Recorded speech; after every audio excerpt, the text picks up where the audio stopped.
Welcome back to another episode of Rock Boys Football. Mike Elko, the Texas A&M Aggies, continue to roll on the recruiting trail, this time dipping their toes into the 2025 class and landing four-star safety DeyJhon Pettaway. And this is a commitment here that when you turn on the film, you completely understand why Mike Elko made DeyJhon Pettaway a priority. This is a guy, 5'10", 175, maybe a little bit undersized, absolutely flies with a 10.8, 100 meter on the track and field, but a guy that is extremely versatile and has phenomenal instincts. And in a world of college football where on the recruiting trail, you're always talking about height, weight, speed. What is the athlete? Sometimes you forget to scout the actual football player. What do these guys look like on Friday nights?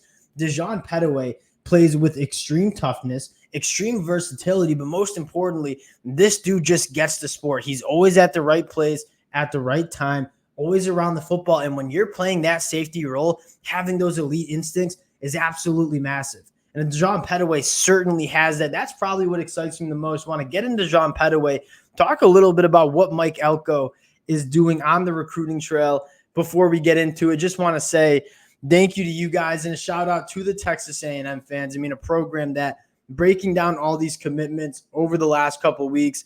It's been a blast for the boys. Cannot thank you guys enough for all the support you guys have shown. If you all do enjoy the content, consider subscribing to the channel. 11:30 Eastern time on a Saturday night.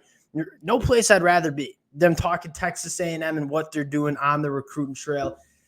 DeyJhon Pettaway, and I first want to kind of have the conversation about what Mike Elko is doing on the recruiting trail. And from day one, when Mike Elko took this job, I remember getting on live and talking about what I thought about Mike Elko and what the proposition that excited me the most is you're taking a Texas A&M program that has elite recruiting capabilities and partnering that with an elite player developer.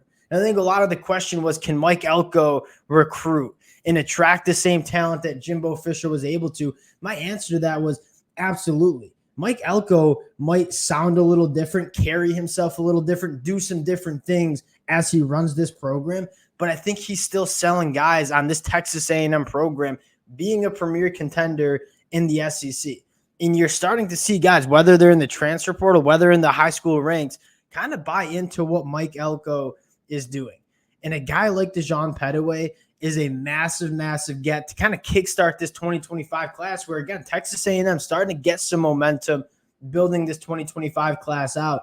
When you turn on the film with DeyJhon Pettaway, there are a couple of things that really excite you. But, again, the thing that kind of stood out for me the most is the instincts and the toughness that he plays with. And you look at Mike Elko and what he wants to bring to the table. He wants guys that are playing disciplined football and that are tackling and being tough. I think DeyJhon Pettaway, although maybe a little undersized at 5'10", 175, certainly has those two traits in bunches.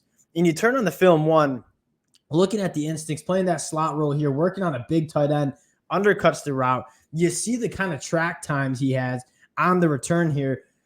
This is what kind of excites me most. The next couple plays, though, right? You're seeing him going to play the boundary cornerback here, and you're going to see him kind of read what's in front of him, fire downhill, and just be physical at the point of attack, making the tackle again. An undersized guy certainly doesn't play undersized. You see him playing that safety role here, diagnosing what's happening in front of him, coming up and making a play. He fires downhill. He wants to be involved in the run game. And a conversation that we have so much with regards to the modern day defenses, can you get a lot of speed on the field to match what offenses are doing in terms of that spread look while also being able to stop the run and still maintain that physicality in the run game? A guy like DeyJhon Pettaway, whether he's playing as a box safety, a free safety, or even a nickel, he's a guy that kind of brings you that coverage ability, but also not giving much up in the run game. Again, you kind of fire the film back up, and he's a guy that wants to get downhill, wants to be physical, diagnosing what's happening in front of him, firing downhill, meeting the ball carrier in the hole and making a play. And again, this is a guy that's not necessarily the biggest football player on the field, but he doesn't play small. And I think that's what probably excites you the most. And again, reading what's happening, going down, firing downhill, making a play, and tackling on the perimeter, tackling in space. Again, with how offenses are run these days, it's so important. And a guy like DeyJhon Pettaway is a guy that you feel confident making those tackles in space because he's a willing tackler and he's a disciplined tackler. continuing to fire up the film. And it kind of excites me because when you watch a lot of these kids coming out of high school, what kind of jumps out the film normally is just the pure athleticism.